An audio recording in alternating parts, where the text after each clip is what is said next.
The measure that we're putting forward today is, first of all, about fairness.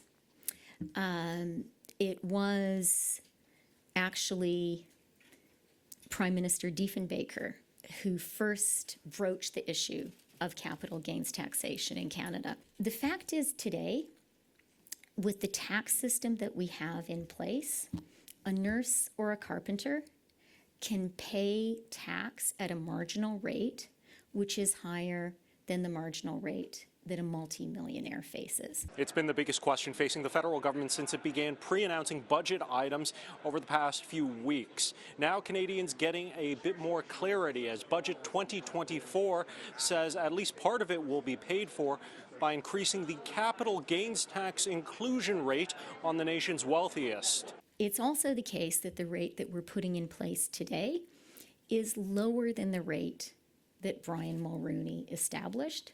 It's lower than the rate that prevailed in the 1990s. Capital gains are profits from the sale of assets like stocks and bonds or properties. Right now, half of those capital gains are included in income taxes. Going forward, 2/3 of profits over $250,000 will be included in income taxes. The Finance Ministry estimates those changes will affect around 40,000 people, or 0.13% of Canadians. It'll also affect around 307,000 corporations, about 12.6% of them. This is a very focused change on the wealthiest Canadians that make a lot of money in capital gains.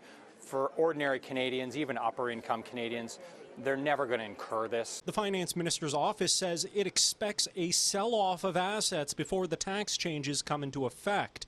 That's reflected as $6.9 billion in capital gains tax revenue in the next fiscal year.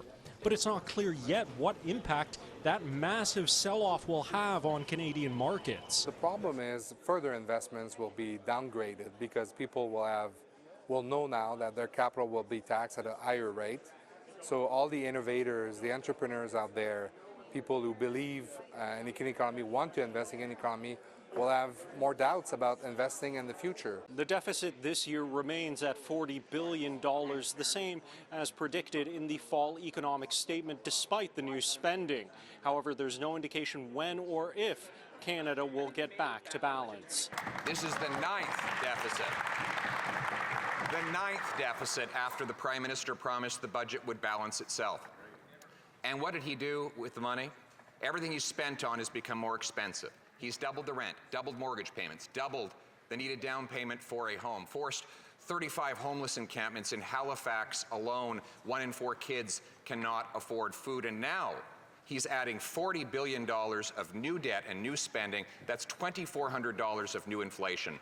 Conservatives immediate in their unequivocal opposition to the federal budget, with party leader Pierre Poilievre saying they can't support a budget they believe will only worsen inflation. We're concerned that this government has not laid out the plan to address the gap in infrastructure and housing funding for Indigenous communities. That's a serious concern.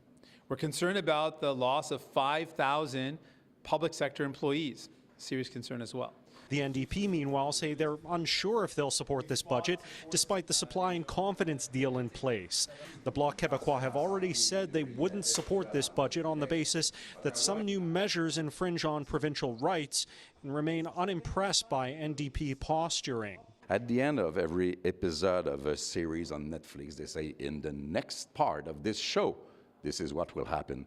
We already know what will happen. Mr. Singh will come here and find an explanation for his keeping supporting the Liberals. In Ottawa, Shally Lee, City News.